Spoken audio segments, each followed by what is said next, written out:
자, 절대적 등록 취소 사유까지 봤고요. 83페이지 위에 보면 밑에 임의적 등록 취소 사유가 있어요. 그 임등치 사유를 보도록 합니다. 여기 등록 취소할 수 있다 이런 사유니까 절등치 사유에 비해서 조금 약한 거예요. 자, 암기하실 때는 6개월 임시 이사를 겸직한 손기정 씨는 자, 회사에다가 3번 이상 사금 22냥이랑 금덩어리랑 그 다음에 거금을 투자했다. 이렇게. 자, 6개월은 뭘까요? 보면서 내용이 떠올라야 됩니다. 일단 6개월을 초과해서 부득이한 사유도 없이 무단으로 휴업했다. 임등치. 요건 뭘까요? 사무실이 있는데 파라솔을 또 치고 하거나 천막 치고 하거나 컨테이너 갖다 놓고 하거나 이렇게 이동이 용이한 임시 중개 시설물 설치했다. 임등치. 요걸 뭘까요? 2개의 사무소를 설치했다. 임등치. 자, 그 다음에 겸자는 뭐예요? 겸업 제한 위반. 겸업을 제한받는 개공이 누구예요? 법인. 14조에 따르면 법인은 14조에 나와 있는 7가지만 할 수 있죠. 그 밖에는 못하죠. 해버리면 14조 위반이죠. 14조 위반을 다른 말로 겸업 제한을 위반했다 이렇게 보는 거죠. 그러니까 법인인 개업공인회사가 주택에 대한 임대업을 합니다. 할 수 있나요? 법인인 개업공인회사가 주택에 대한 임대 사업을 해. 임대업. 못하죠. 14조에 나와 있는 업무에는 임대업을 할 수 있다는 게 아니고 임대 관리업을 할 수 있다고 돼 있죠. 그 임대업 자체는 14조 법인 업무에 들어가지 않죠. 14조에 나와 있는 업무에 들어가지 않는 임대업을 했다 그러면 여기 걸리는 거야. 그럼 법인의 등록은 취소시킬 수 있다 이렇게 되는 거지. 손자가 뭘까요? 손해배상 책임을 보장하기 위한 조치. 그죠? 손해배상 책임을 보장하기 위한 조치가 뭐냐 그러면 바로 보증 설정이죠. 그 보증 설정도 안 한 채 영업을 개시했습니다. 그럼 어떻게 됩니까? 임등치. 기자가 뭐예요? 기준 미달. 등록 기준 미달. 그죠? 등록 기준 그러면 대표적인 게 뭐가 있어요? 사무실. 자실사니까 사무실을 처음에는 제대로 갖춰놓고 하다가 중간에 사무실을 갖다가 없애버리고 집에서 하더라. 그러면 그걸 등록 기준을 못 갖추는 걸로 바뀌었다. 기준 미달. 그러면 임등치. 그죠? 네. 그 다음에 정자는 뭐예요? 정보 공개 의무 위반. 자, 정보 공개 의무는 언제 생기는 거예요? 전속으로 맡았을 때 며칠 내에 공개하도록 돼 있죠? 7일 이내. 7일 이내 공개될 걸 공개 안 했다. 임등치.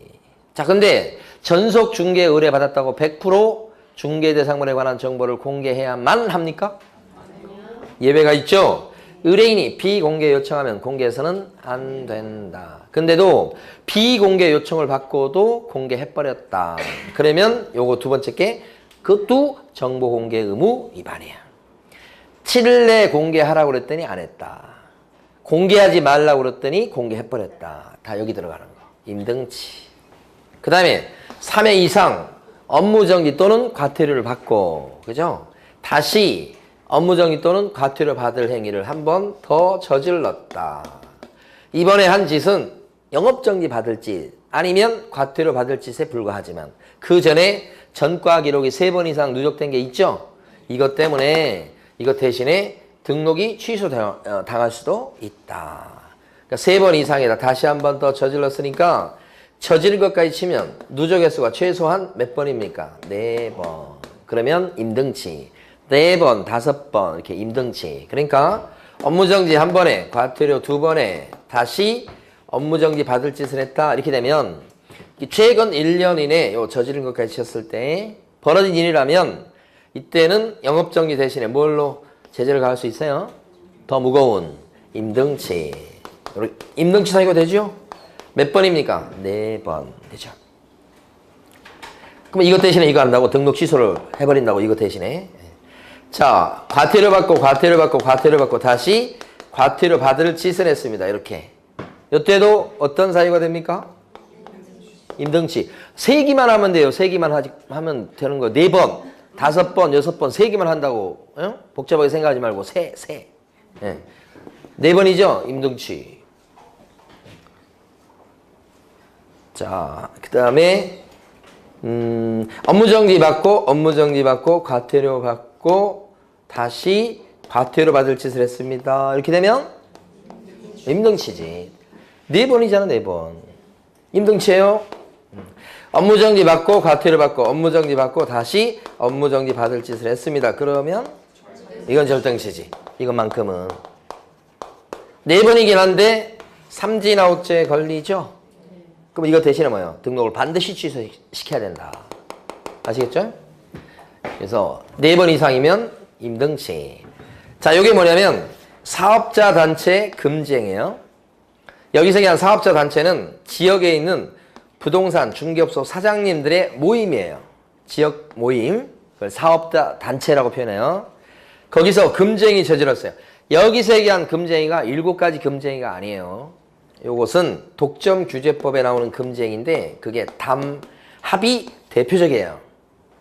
그러니까 이 아파트를 중개하면 그 지역에 있는 중개업소 10군데가 담합을 해가지고 이 아파트 중개하면 우리 절대 복비 깎아주지 말고 100만 원 받자. 그게 담합이에요.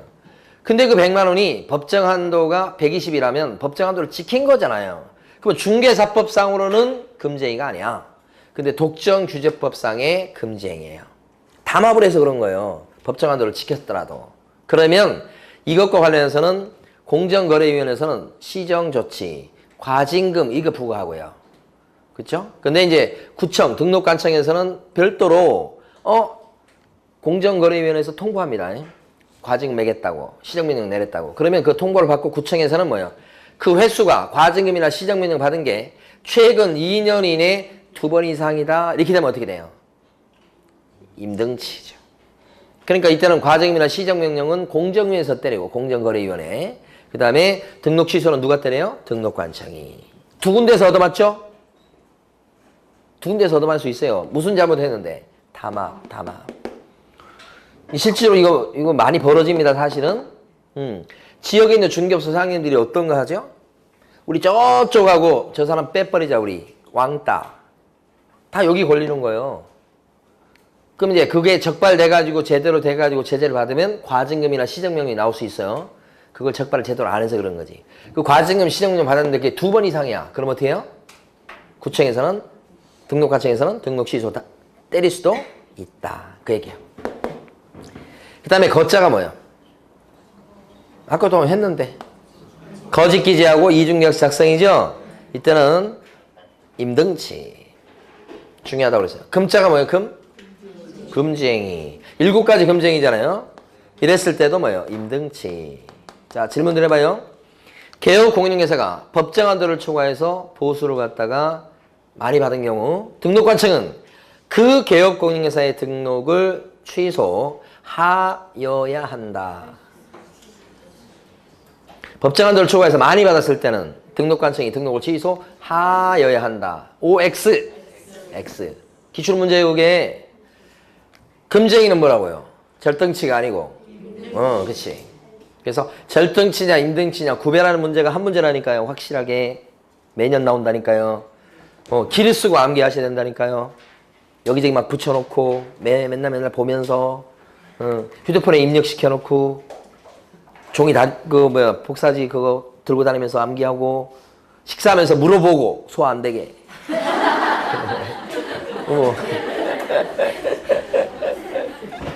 그런 열정이 있었을 때, 아무래도 이제 합격이 좀 더 다가갈 수 있겠죠. 열정이 있어야 됩니다. 어떤 분이 그런 말씀하더라고. 제가 그 사람을 보면 합격할지 못할지 알 수 있다고 얘기하니까, 선생님 그걸 어떻게 알아요? 그렇게 얘기해요. 근데 다른 선생님한테 제가 물어봤어요. 어떤 수강생을 보면 합격할지 못할지 알 수 있을 것 같습니까? 그러니까 자기도 알겠대요. 뭐 신기가 있어서 아는 게 아니에요.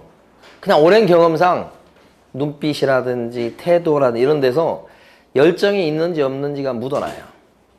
딱 보면. 그래가지고 열정이 있는 사람은 저 사람은 그냥 왔다 갔다 하면서 이렇게 스쳐도 그 기가 와요. 신기네 이거. 이거 되겠다. 이런 식으로.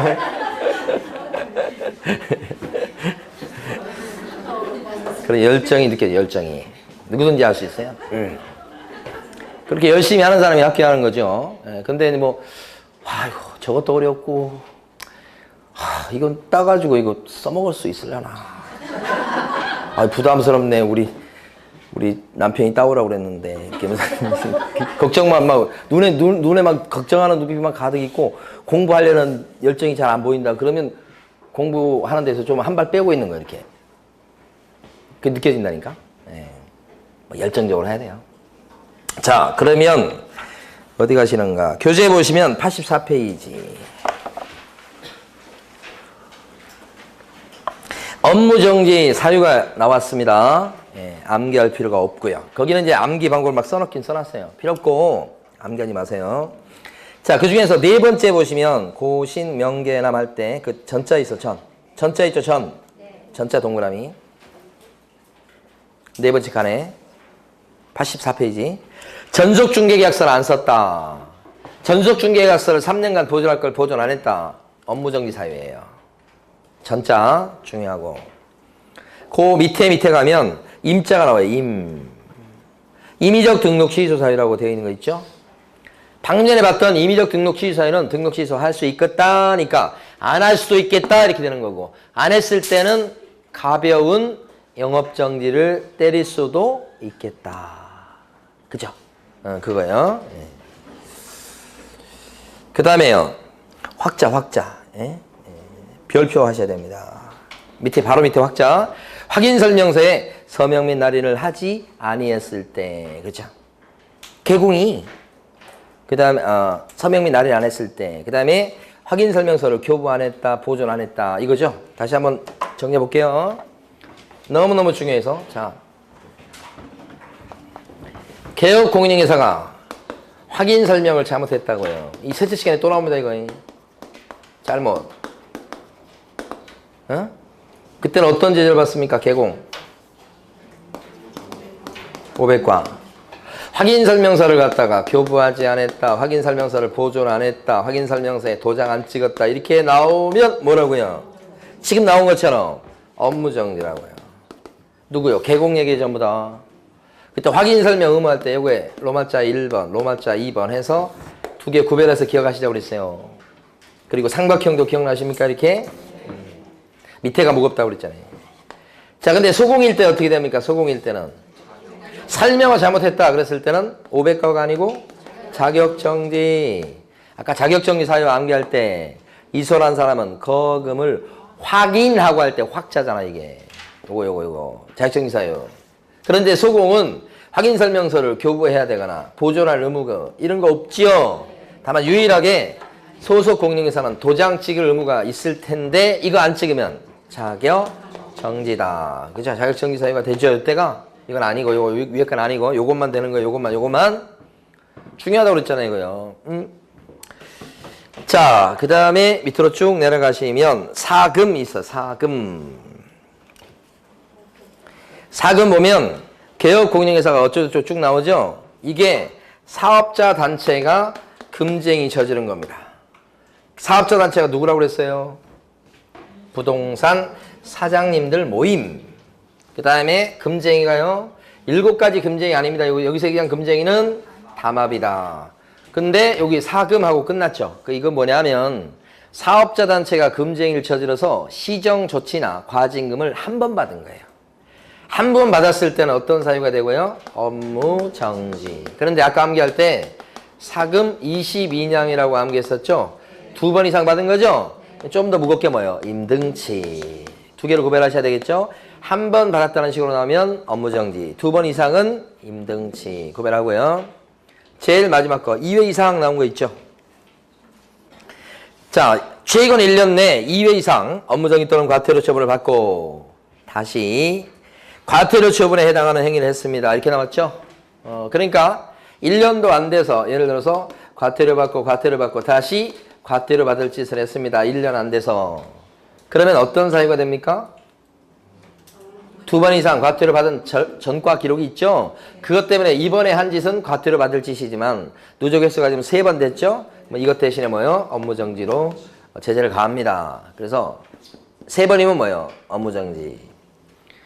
업무정지 받고 과태료 받고 다시 과태료 받을 짓을 했습니다. 그러면 1년도 안 됐을 때 이때도 어떤 사유가 됩니까? 이거일 때 저지른 건 이겁니다. 지금 요거보다 센 업무정지로 올라가지요. 요것 때문에 그렇게 됩니다. 하나 둘 셋 이러면 이렇게 되는 거죠.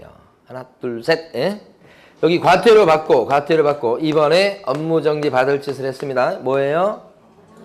업무정지 그냥 나오죠. 근데 제일 끝에 있는 칸을 보시면 이런 내용이 없어요. 제일 끝에 칸에 보세요.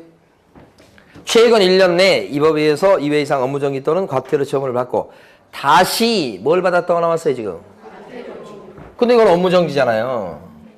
그러니까 제일 끝에 있는 칸에 이게 안 들어가요. 그러면 이게 무슨 의미냐면 이건 소용없다는 얘기입니다. 지금 영업정지 받을 짓을 했기 때문에 그냥 영업정지인 거예요. 이게 소용없다는 얘기예요. 근데 그렇거나 어쨌든 조문이 그렇게 생겨 먹었어도 여러분 입장에서는 몇 번이요 또? 3번. 그러니까 어떤 걸로 마지막에 끝나든 관계없이 하나 둘 셋 그러면 뭐예요? 업무정지. 너무 쉬운 거예요. 너무 쉬운 거예요. 3개만 하면 되는 걸. 자, 업무정지 받고 다시 과태료 받을 짓을 했어요. 뭘까요? 이거 대신에 이렇게 된다고요. 맞죠? 3번이니까 기억을 잘 해주시고 좀 이따 질문 드릴 텐데. 자, 마지막에 업무정지 받고 다시 업무정지 받을 짓을 했습니다. 이렇게 되면 절대 이건 삼진아웃죄잖아. 3번이지만 삼진아웃죄에 걸리면 절등치로 빠지죠. 절등치예요. 그러니까 자 결론은 3번 누적됐습니다. 저지른 것까지. 그러면 뭐가 돼요? 업무정지. 4번, 5번, 6번, 4번 이상 누적됐습니다. 그럼 뭐가 돼요? 임등치 이렇게 돼요. 그런데 이런 것 중에서 예외적으로 하여간 삼진아웃죄에 걸리는 거다 그랬을 때 그것만 뭐로 빠져요? 절등. 그러니까 이 모습 안에는 얘가 들어가 있는 거예요. 얘가 이 안에 들어가 있는 거예요. 근데 그것만 쏙쏙 빼내서 뭐로 봐요? 절등치. 됐습니까? 자, 제일 중요한 건 질문 드립니다. 지금부터. 업무정지 받고 영업정지 받고 다시 과태료 받을 짓을 했어요. 뭘까요? 절등치 하면서 지금 의심스러운 눈빛으로 절등치예요?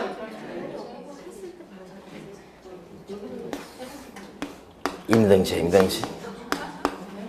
이게 제일 어려운 문제예요. 왜 그래요? 절등치가 되려면 끝에가 반드시 업자로 끝나야 돼요. 끝났어요? 안 끝났잖아 지금. 안 끝났잖아. 절등치가 될 수 없어요. 몇 번이죠? 4번. 그죠? 이때 왜 절등치가 안 되고 이렇게 됐을까요? 뇌물 받아 먹었나요?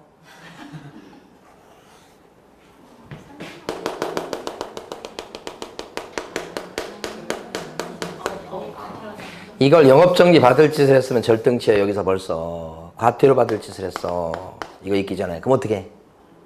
저거잖아. 그러면 과태료 대신에 뭘 때려야 돼? 여기서 등록 취소하면 안 되지. 그러니까 여기서 과 그러면 이거 과태료 대신에 뭘 때려요? 뇌물 받아 먹은 게 아니에요. 영업정지 받을 짓을 해서 영업정지 받은 게 아니고 과태료 받을 짓을 해서 올라가서 영업정지 받았어. 이때는 등록 자르면 안 돼. 아직은. 그러니까 등록도 안 차린 채 영업정지를 내리 3번 받을 수 있다고 하는 것을 깨달으셔야 된다고요. 그럴 수 있나요? 이럴 수 있잖아 지금 이렇게. 그래서 아까 과 이렇게 나온 거지. 그런데 이걸 깨닫기 전에 이 조문에서 끝에가 영업정지로 끝나야 무조건 절등치요. 과로 끝나서는 절등치가 절대 될 수 없다는 걸 머릿속에 확 집어넣어야 돼. 자, 업무정지 받고 그 다음에 과태료 받을 짓을 했습니다. 1년 안 됐습니다. 뭐예요? 그렇지, 이제 정신 차렸어, 이제. 그러니까 어떤 게 나와도 다 맞출 수 있어. 왜 이게 등록도 안 잘린 채 이렇게 됐을까? 응? 이런 거 고민하면 이제 머리가 좀 복잡한데, 어떻게 됐을 것 같아? 3번까지는 이해가 되잖아, 이제. 여기서 영업정지 받을 짓을 콱 하면 절등치야. 근데 과태료 받을 짓을 해봐. 그럼 뭐예요? 임등치, 임등치.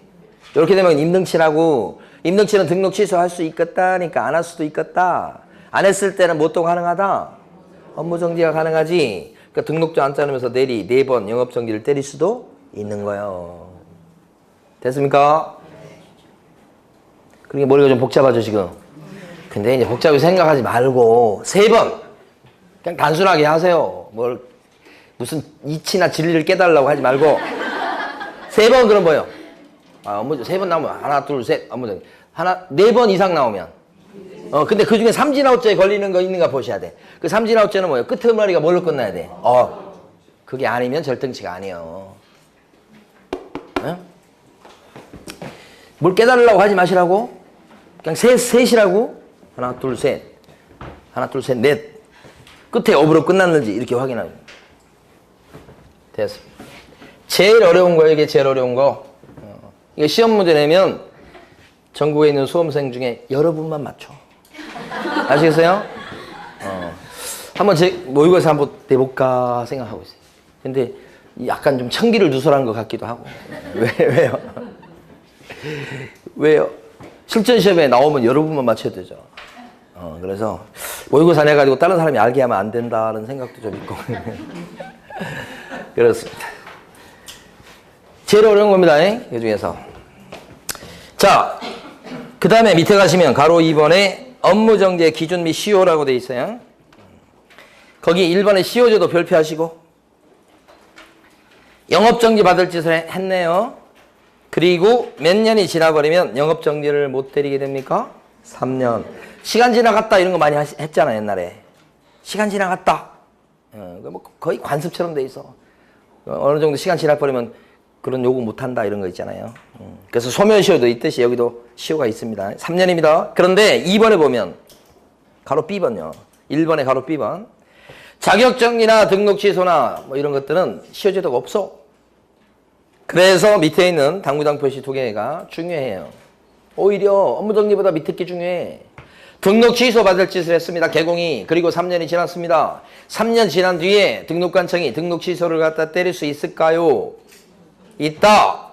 왜요? 등록 취소 사유는 시효제도가 없으니까. 시효제도가 없다는 얘기가 무슨 말이야? 몇 년 지났으니까 못 때려요. 그런 제도가 없다고.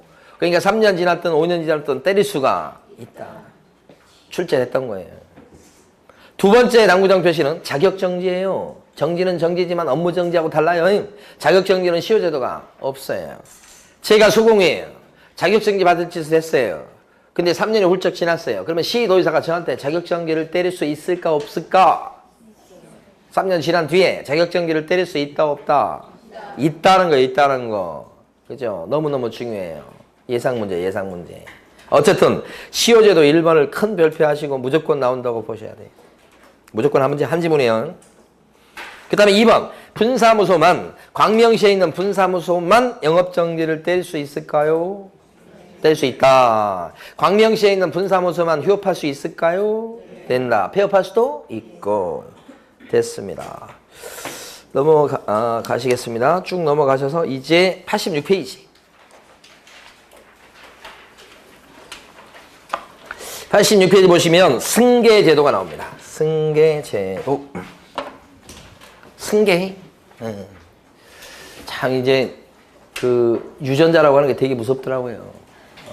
우리 어제 보니까 어제 저희 집사람이 청소하다가 우리 둘째 놈 그 방 같은 데서 방에서 주걱을 하나 찾아냈어요. 근데 그 주걱이 뭔 주걱이냐면 주방에 쓰는 주걱인데 이 주걱 가지고 이제 할머니가 혼낸다고 이렇게 했나 봐요. 할머니 요새 일주일에 한 번 오시니까. 그러니까 그게 이제 어떻게 해요? 자기를 때릴 수 있다는 생각으로 그걸 아예 감춰놔 버린 거예요. 그런데 있잖아요. 얘기를 들어보니까 저희 안사람이 어렸을 때 그렇게 했대요. 어렸을 때 그런 거 있잖아요. 맴매 이런 거 있잖아요. 그거 안 맞기 위해서 다 숨겼대요. 근데 이놈이 똑같이 하는 거예요. 정말 무섭지 않아요? 깜짝 놀랐어요. 자, 그 다음에 저 같은 경우는 좀 다리가 짧은 관계로 다리를 꼬질 않습니다. 꼴 일이, 다리를 꽈서 앉을 일이 거의 없어요. 근데 제가 결혼하고서 알게 된 게 제가 자면서 다리를 꼰대요. 제가 몰랐는데 저희 집사님 가르쳐 주는 거예요. 다리를 이렇게 꼬고. 그렇다고 해서 뭐 멋있게 꼬는 건 아니에요. 거의 각도는 안 나와. 근데 어쨌든 꼬고. 그런데 그 집사님 그러는데 제가 그걸 결혼하고 나서 알았어요. 그런데 우리 둘째가 있잖아요. 잘 때 그 조그만 놈이 똑같이 다리를 올리고 자요. 제가 보니까 제가 그랬거든요. 이놈이 왜 이렇게 다리를 올리고 자나? 이렇게 했더니 자기가 올리고 자는 제가 우리 집사람이. 그래서 제가 알았어요. 무섭지 않아요? 가르쳐 준 것도 아닌데. 네. 자, 그런 승계제도입니다, 이게. 그대로 또 하는 거예요. 그대로. 두 가지 스토리예요. 두 가지. 자, 폐업을 합니다. 폐업. 예? 개공이 이렇게 있는데 갑자기 관뒀어. 그러고 나서 좀 있다가 다시 차려. 이게 뭐 웬일인가. 이게 같은 사람이 그런 거야. 같은 사람이. 가만히 보니까 이 사람이 폐업하기 전에 영업정지를 내리 2번 받은 거예요. 2번. 그러니까 이 사람이 폐업한 이유를 느끼시겠죠. 삼진아웃조에 걸리면 등록이 날아가고 등록 취소가 되면 3년간이나 결격자가 되니까 그러고 싶지 않았겠죠. 그래서 폐업해가지고 그죠? 불이익을 피하려고. 이랬을 때 재등록하면 폐업함으로써 요 2개 영업정지 받은 게 없어지는 게 맞겠습니까? 그러니까 이 영업정지 2번 받은 걸 털어내기 위해서 폐업한 거예요. 그렇죠? 그래서 우리 법은 이런 경우에 폐업하기 전에 영업정지 받은 거 요거 있죠? 요것은 그 받은 날부터 1년 동안은 무조건 따라다니게 만들어놨어요. 2번째 받은 요 영업정지 요것도 폐업할 건 말할 건 관계없어요. 요 처분일로부터 받은 날부터 무조건 1년간은 살아있는 걸로 법을 만들어놨어요. 첫 번째 내용이 이거예요. 승계. 따라다니게 돼 있어. 그러다 보니까 요때쯤 영업정지 받을 짓을 했다. 그러면 폐업 전에 2번 영업정지 받은 것은 지금 살아있는 거죠. 1년 안 지났죠. 그러면 업이에요. 삼진아웃죄니까 이랬을 때는 영업정지 대신에 뭐요? 등록을 취소시켜야 되겠죠. 반드시. 그렇죠. 만약에 폐업해가지고 이거 없어졌다고 봐버리면 이거 영업정지 때리고 끝나는 거예요. 이거. 근데 1년 동안 따라다니니까 어떻게 더 무겁게 처벌받죠? 이게 가중 처벌하기 위해서 만든 제도입니다. 계속 보면 최근 1년 이내 뭐 2회 이상, 3회 이상 그런 얘기 쭉 나왔었죠. 그게 바로 무겁게 처벌하려고 하는 겁니다. 전과 기록을 누적시켜서. 그래서 법에서는 이런 경우에 폐업하기 전에 받은 행정처분 기록이 있으면 그 행정처분의 효과라고 그럽니다만 이게 불이익이에요. 자, 재등록한 개업공인중개사한테 처분일로부터 1년간은 승계가 되도록 법을 만들어놨다 이런 얘기입니다. 이게 승계제도예요. 그래서 첫 번째 중요한 것은 바로 요겁니다. 기억을 꼭 하셔야 됩니다. 문제 나올 때는 이 순서를 못 바꾸니까 그대로 효, 처, 일, 승이라고 기억하셔야 돼요. 거기서 보면 가로 2번의 1번 내용이에요. 폐업 전 개업공인중개사에 대해서 업무정지나 과태료 처분, 위반 행위를 사유로 행한 행정처분의 효과 나왔죠? 처분일로부터 뭐요? 1년간 승계. 효, 처, 일, 승. 이렇게. 효, 처, 일, 승. 이렇게. 효, 처, 일, 승. 이렇게. 1년간 승계. 1년간 승계. 여기서 이제 시험 문제 낼 때, 자, 보세요. 자, 재등록한 개업공인중개사는 자, 폐업 전 위반 행위를, 폐업 전에 받은 행정처분의 효과를 폐업일로부터 1년 동안 승계됩니다. 그럼 맞아요, 틀려요? 폐업일로부터 1년 그럼 안 되죠? 또 다시 재등록일로부터 1년간 승계됩니다. 그것도 틀리죠? 여기가 포인트라고요. 특히나. 언제부터요? 얻어맞은 날부터 1년 동안 따라다니는 거예요. 처분일로부터입니다. 그리고 3년이 아니고 몇 년이라고요? 1년. 효, 처, 일, 승. 중요한 거 하나 있습니다. 자, 두 번째 이제 스토리입니다. 두 번째는 위에 있는 요 사람보다 요 밑에 있는 요 사람이 폐업을 했다가 다시 재등록하는데 가만히 보시면 이 재등록한 요 사람 같은 계공이에요. 근데 위에 사람보다 밑에 사람이 동작이 더 빨라. 이 사람은 얻어맞기 전에 그냥 지금 위반 행위를 저지른 상태입니다. 그러니까 등록 취소하려고 그러고 뭐 영업정지 때리려고 그러고 막 지금 야단입니다. 위반 행위 저질러가지고 상대 때리려고 막 그래. 그랬는데 동작 빠르게 폐업. 얻어맞기 전에. 그리고 다시 차렸다. 이랬을 때 이 사람한테 다시 안 차리면 모르지만 차렸다 그러면 폐업 전 위반 행위를 들춰내서 폐업 전에 등록 취소 받을 짓을 했구만. 너 등록 취소야. 이런 식으로. 폐업 전에 업무정지 받을 짓을 했네. 영업정지야. 이런 식으로 등록 취소나 영업정지를 때릴 수 어떻게 있어야 하겠죠? 하겠죠? 그게 정상이지. 그래서 우리 법에서는 명시적으로 나와 있지 않지만 위반 행위를 갖다가 재등록한 개업공인중개사가 고스란히 떠안는 걸로 하고 있다. 이것도 승계제도입니다. 위에 것은 얻어맞은 것을 떠안게 만들어가지고 승계받게 만들어서 더 무겁게 처벌하겠다는 거고 밑에 것은 저지른 짓을 승계받도록 해서 행정처분을 때릴 수 있도록 하겠다는 거지요. 이게 위반행위 승계입니다. 그러면 이제 때릴 수 있는데 이때 중요한 것은 자 요겁니다. 요거 만약에 이 사람이 등록 취소 받을 짓을 했습니다. 등록 취소 받을 짓을 했어요. 그런데 1년 동안 폐업을 했습니다. 재등록을 또 했어요. 그러면 이 사람이 등록 취소 받을 짓을 했기 때문에 등록 취소를 할 수 있어야 되겠죠. 그렇죠? 그럼 등록 취소가 되면 원래는 3년간 결격자가 되는 거 아닙니까?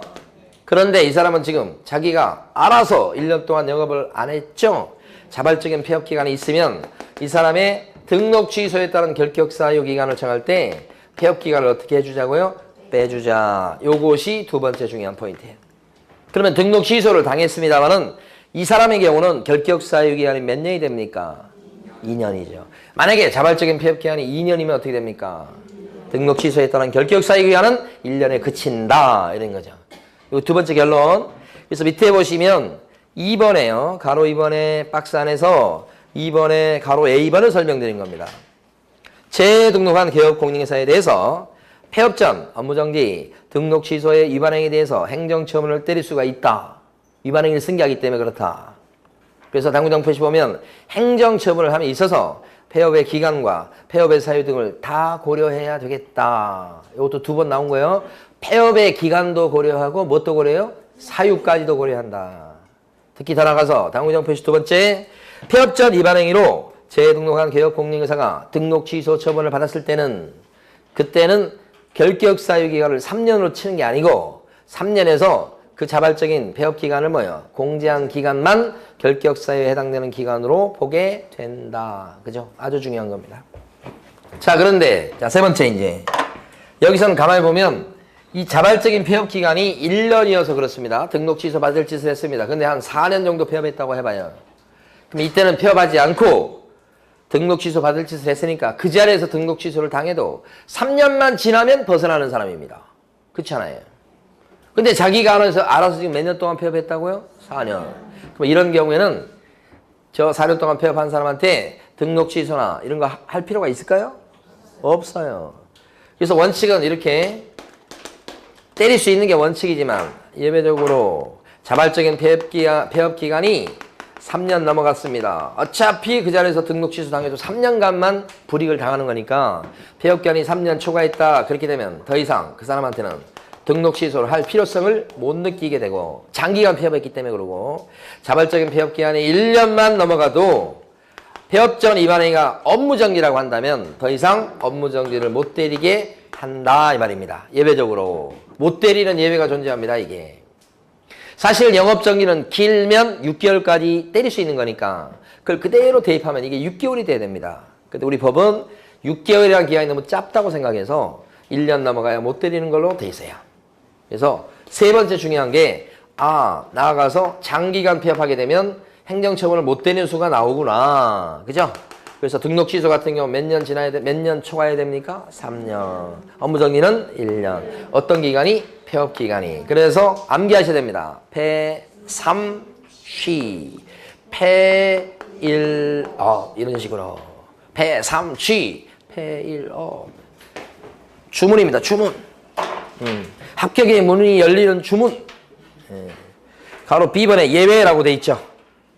바로 B반의 예배. 배역기간이 3년을 초과했을 때는 등록 취소 못해요. 폐삼취. 그 다음에 그때 거요. 니은버. 배역기간이 1년 초과했을 때는 업무정지도 못 때려요. 폐일업. 이렇게.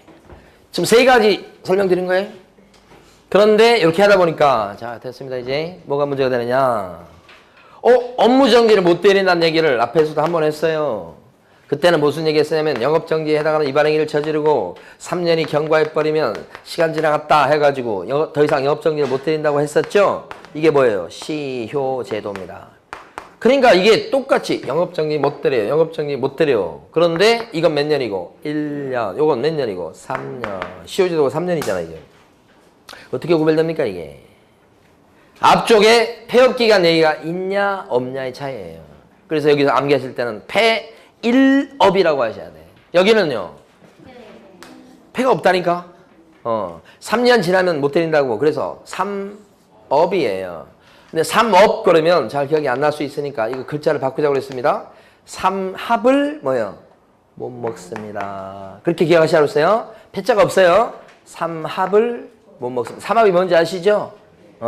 이렇게 하니까 어떤 분은 왜 그렇게 좋은 걸 못 먹냐고 하면서 저한테 막 얘기하신 분이 계시던데 여러분 합격할 때까지만 못 먹으려고 해요. 3합을 못 먹습니다. 3합을 못 먹어요. 3합을 못 먹어요. 제가 먹고 싶어요. 3합을 못 먹어요. 됐습니다. 이제 협회 갑니다. 협회. 87페이지입니다. 협회는 시험 문제가 한 문제 나오는데 내용이 많아요. 이거. 지금까지 봤던 내용 쭉 보면 이렇습니다. 교육 한 문제 나오죠. 자격 취소나 정지 한 문제 나오죠. 그 다음에 절등치, 임등치 한 문제 나오죠. 그 다음에 승계제도는 최근에 요게 막 사례로 나오고 좀 어렵게 나오고 막 그런 경향이 있습니다. 한 문제까지 비중은 아닌데 한 문제에 가까운 비중입니다. 한 0.7문제. 근데 더 죽여도 볼 수 있습니다. 내용이 조금 까다로운 편이 있고 사례 문제로 나오고 막 이러니까. 그리고 나면 이제 협회입니다. 협회는 뭐 간단합니다. 협회는요, 첫 줄 보시면 일단 협회 이름이 무슨 협회라고 되어 있어요? 제목에 공인중개사 협회. 그러면 공인중개사들이 모여서 만든 단체겠네요. 그렇잖아요. 공인중개사 협회니까. 변호사 협회 그러면 변호사가 모여서 만든 단체듯이, 그렇죠? 근데 이런 협회 가만히 보면 여기 앞에가 협회가 공인중개사 협회인데 자격증 갖고 있는 사람이 모여서 만든 단체입니다. 그래서 공인 개공이 모여서 만든 단체라 생각하시면 돼요. 그러니까 개업 공인중개사인 공인중개사는 협회 회원이 될 수 있다 이렇게 돼 있어요. 첫 줄에. 그런데 중요한 거 부칙 개공 때문에 지금 본 거예요. 부칙 개공. 자, 부칙에 나와 있는 개업 공인중개사는 개업 공인중개사입니까 아닙니까? 개공이에요 아니에요? 개공 맞죠? 그런데 공인중개사입니까? 아니에요. 그래서 거기 보면 예외적으로 부칙 개공도 협회 회원이 될 수 있게끔 인정했습니다. 예외적으로 포함한다고 돼 있죠? 결론. 부칙 개업 공인중개사는 공인중개사는 아니지만 공인중개사 협회 회원이 될 수 있다. 그걸 꼭 알아두셔야 돼요. 자, 그 다음에요. 가로 2번 성격 보면 이렇듯이 개업 공인중개사 사람들 안에요. 사람이 모여서 만든 단체니까 무슨 법인이라고 그래요? 사단법인. 이렇게 하죠. 근데 영리 단체요? 비영리 단체요? 비영리. 그래서 비영리 사단법인의 성기를 띱니다. 그래서 협회와 관련해서 공인중개사법상의 조문이 없거나 모자르면 시험 잘 나옵니다. 그때는 민법 중에서 사단법인에 관련된 조문을 끌어다가 갖다 써먹을 수 있다. 그게 가로 2번 얘기예요. 어떤 조문을 적용한다고요? 사단법인에 관한 조문을. 재단법인 아니죠? 조합도 아니죠? 조합 X 다 기출문제 나왔던 거예요. 뭐에 관련된 규정을 끌어다 쓴다? 사단법인. 가로 2번에 지금 성격 설명드린 거예요. 자, 밑에 가면 협회의 설립 절차는 4단계입니다. 협회 만들 때는 청, 창, 인, 등 이렇게 4단계. 사람 이름처럼 정, 창, 인, 등 이렇게. 정, 창, 인, 등 이렇게. 정관 작성. 또요. 창립총회 열고 마지막에 세 번째 인가. 마지막에 등기, 설립 등기. 중요한 건 요거 밑에 있는 박스가 중요한 건 여기 참석할 숫자 기억하셔야 됩니다. 정관 작성할 때 발기인 숫자, 참석할 발기인 숫자 몇 명 이상? 300명 이상. 300명 이상. 자, 창립총회 때 참석할 회원 숫자 그 배인 600명 이상. 근데 그 중에는 서울 출신이 몇 명 이상? 100명 이상. 광역시 도 출신이 몇 명 이상? 20명 이상. 이런 식으로. 숫자 기억하셔야 됩니다. 300, 600, 120. 300, 600, 120. 정창인 등이란 요 위에 걸 순서를 암기한 이유는 요 정창 때문에 그래요. 정창인 등 300, 600, 120. 그죠? 120. 네. 어떤 분이 당구를 되게 잘 치시는 수강생분이 계시더라고. 그래서 식사를 같이 하면서 이제 물어보니까 당구 다마수를 얘기하는데 1000이래, 1000. 그리고 그 이런 당구 교습하는 가르쳐주는 자격증이 있더라고. 1000이래. 깜짝 놀랐어. 그래서 저한테 당구 얼마 치냐고 물어보더라고. 그래서 제가 20 친다고 했어요. 저 20이에요, 당구. 당구 20. 그래서 가끔 이기기도 합니다. 20 가지고. 자, 정창인 등 300, 600. 지금 다마수로 아는 거예요, 여러분들이 지금? 알고 있는 거예요? 300, 600, 120. 다마수 꼭 기억하셔야 됩니다. 20이에요. 300, 600, 120. 이게 됐습니다. 자, 그 다음에 밑에 이제 조직 나옵니다. 넘기시면 옆에 조직 나옵니다. 다음 페이지 가면 옆에 조직 나오죠? 옆에는 가만히 보니까 조직이 이렇게 돼 있어요. 여기가 이제 주된 사무소 본부가 있고요. 그 밑에가 뭐냐면 지부가 있고요. 그 밑에가 뭐예요? 지회가 있고 그렇습니다. 주된 사무소, 지부, 지회 이렇게 조직이 돼 있어. 조직이. 자, 제일 위에 파란 박스 읽어볼게요. 협회는 정관으로 정하는 바에 따라서 시도에다가 뭐요? 지부를, 시군구에다가 지회를 둘 수 있다. 그죠? 그러니까 지부 요것은 시도 관할구역 내에 두는 것이 지부입니다. 그 다음에 시군구 관할구역 내에 두는 게 뭐예요? 지회. 이렇게 됩니다. 그럼 본부, 주된 사무소는 어디에 둬요? 옛날에는 서울에 둔다고 그랬었어요. 근데 지금은 서울에 둔다 이 조문이 삭제되고 3번 나왔습니다. 주된 사무소는 서울시 특별시에 둔다. X 이렇게 3번. 그러니까 결국은 주된 사무소는 꼭 있긴 있어야 되긴 한데 아무데나 설치할 수 있죠. 장소 제한이 없죠. 그런데 지부나 지회는 어떻습니까? 지부라면 시도, 지회라면 시군구 관할구역 안에 정관으로 정하는 바에 따라, 정관에 동그라미 해주세요. 정관으로 정하는 바에 따라 둔다예요? 둘 수 있다예요? 둘 수 있다. 그러니까 지부나 지회가 한 군데도 없습니다. 괜찮습니까? 괜찮습니다. 본부만 딱 있어. 그래도 협회입니다. 주된 사무소는 반드시 있어야 됩니다. 근데 장소는 어디 있든 간에. 근데 지부나 지회는 뭐예요? 둘 수 있다. 그 얘기입니다. 그래서 밑에 보시면 가로 2번에 설치 신고. 요거 기억하셔야 돼. 설치 신고는 뭐냐? 만약에 지부를 설치했어요. 지부. 그럼 어디 가서 신고할까요? 지부 설치했을 때는 시도지사한테 쫓아가서 지부 만들었다고 신고합니다. 경기도 광명시에다가 지부를 설치했어요. 협회가. 그러면 경기도지사한테 쫓아가서 경기도지부 만들었다고 신고하는 겁니다. 광명시 지회를 만들었습니다. 광명시 지회. 그럼 어디 가서 설치 신고합니까? 광명시청. 그죠? 그래서 요 2개가 바뀌면 안 되겠습니다. 요게 포인트예요. 그래서 여러분들은 꼭 기억할 때 경기도지부, 그 다음에 광명시 시지회. 지부가 더 위에요. 나중에 여러분들 지회장은 한 번씩 해야 되겠죠? 광명시 지회장. 광명시 지회장. 경기도 지부. 그죠? 지부장 정도 되면 이제 다음 자리가 협회 회장 자리예요. 특히 경기도지부라든지 서울도지부 있죠? 근데 거기 지부장 했으면 다음 자리가 이제 협회 회장 자리예요. 준비한다고. 아무래도 회원수가 많잖아요, 거기가. 그럼 거기 있는 회원들을 막 해가지고 자기 편으로 만들어서 이제 회장 출마해야지. 예. 지부장 꽤 높은 거예요. 서울특별시 지부장, 경기도지부장 이런데 높은 데예요. 다음 회장 자리라니까. 자, 요 바뀌지 않도록. 지부는 시군구 관할구역 안에 둘 수 있다. 지부는 시군구 관할구역 안에 둘 수 있다. X. 지회는 시도 관할구역 안에 둘 수 있다. X. 바뀌면 안 된다고. 지부를 설치했을 때는 등록관청에 신고한다. X. 이걸 등록관청이라고 하기도 합니다. 거기다 신고한다. X. 이렇게. 됐습니다. 그 다음에 가로 3번에 보면 가입이라고 돼 있죠. 자, 개업공인회사는 반드시 협회 회원으로 가입을 해야 됩니까?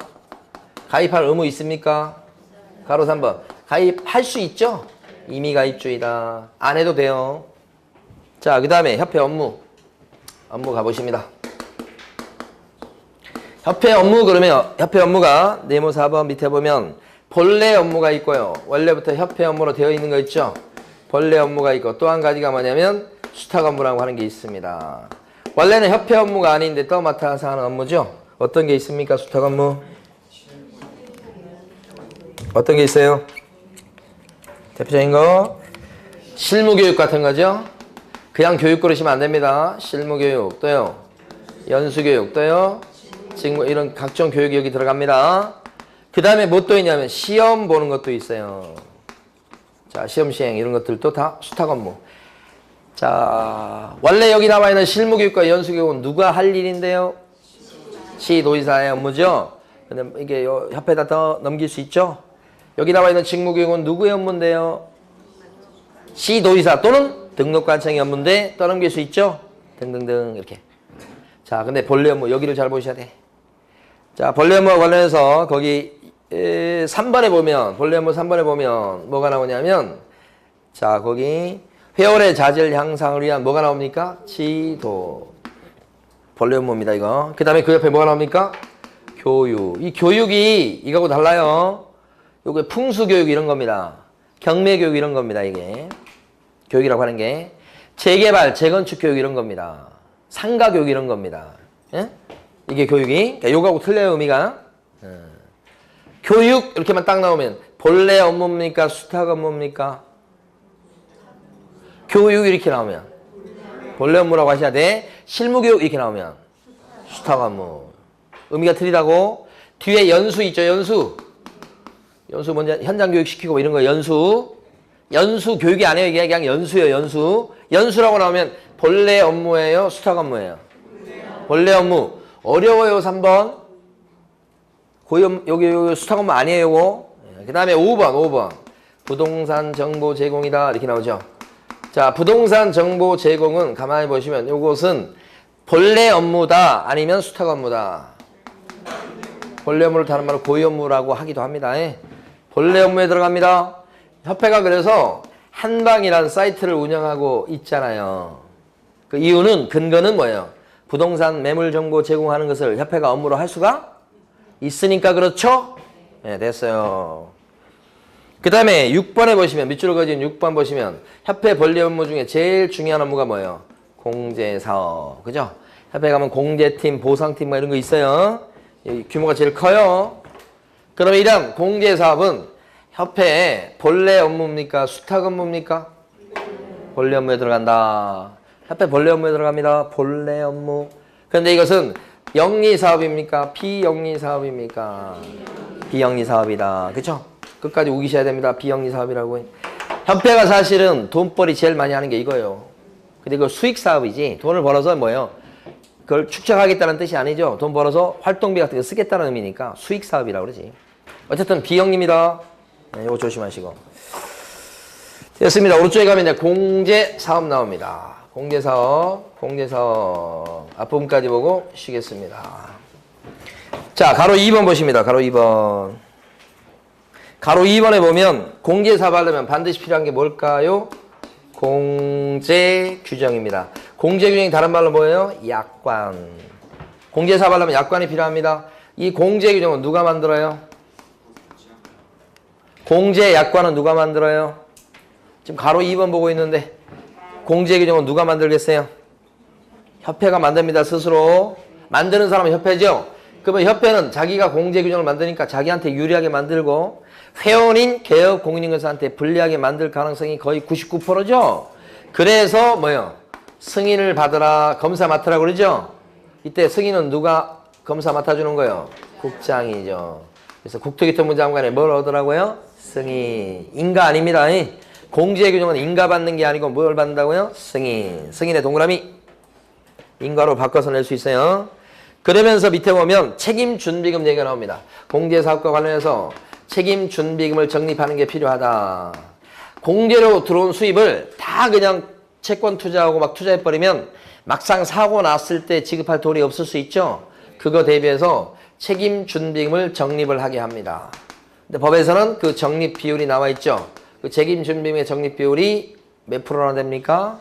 10%죠. 그래서 100분의 10, 그 다음에 2상입니다. 그러니까 적립 비율을 갖다가 20% 할 수도 있다는 뜻입니다. 30% 할 수도 있고. 근데 최소한 몇 프로는 돼야 된다? 10% 이상이죠. 적립 비율 정확히 기억하셔야 됩니다. 근데 그게 공제료로 들어온 수입의 100분의 10 이상입니다. 공제료 수입액의 100분의 10 이상. 이렇게 되죠. 협회 총 수입이 아니다. 나왔죠? 요 세 마디가 다 중요합니다. 100분의 10 숫자 기억하시고. 이내가 아닙니다. 이하가 아니고 뭐예요? 이상이에요. 근데 어떤 수입이죠? 공제료로 들어온 수입. 협회 수입 중에 보면 공제료 수입이 제일 커요. 그런데 어쨌든 이거 말고도 협회는 임대 수입도 발생해요. 그 다음에 교육 수입이 또 커요. 그 다음에. 그래서 그런 각종 수입이 있는데 그런 거 빼고 총 수입이라고 하면 안 된다고요. 무슨 수입? 공제료 수입액의 100분의 10 이상 중요하고요. 그 다음에 자 가로 3번에 보시면 이러한 책임준비금이 적립이 되면 이런 책임준비금을 다른 용도로 전용해서 쓰고 싶을 거예요. 아니 이게 많이 적립이 되면 그거 쌓아둘 필요 뭐가 있어요.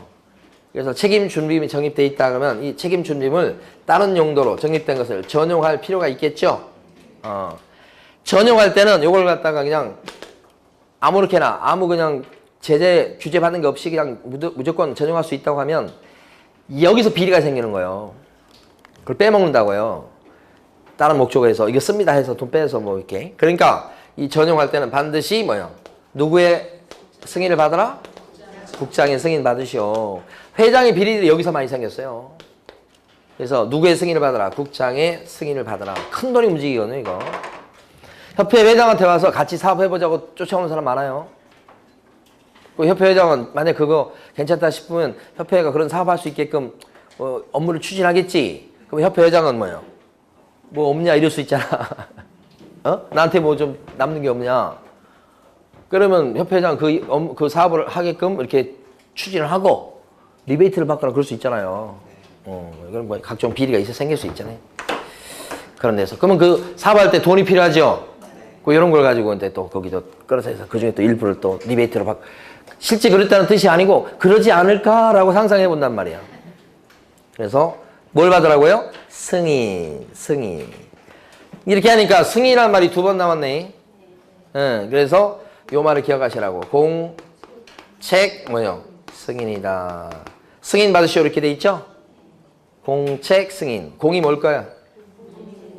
공제 규정을 만들거나 바꿀 때 승인. 책자가 뭐예요? 책임준비금을 다른 용도로 전용할 때도 뭐예요? 승인. 이때는 전부 다 누구의 승인? 국장의 승인. 이렇게 되죠. 그러니까 시험 문제 내는 사람은 네, 요거 하고 쉬겠습니다. 시험 문제 내는 사람은 인가를 받는다고 낼 가능성이 되게 높아요. 책임준비금을 다른 용도로 전용할 때는 국토교통부 장관의 인가를 받아야 된다. 틀렸죠? 인가가 아니고 뭐예요? 승인.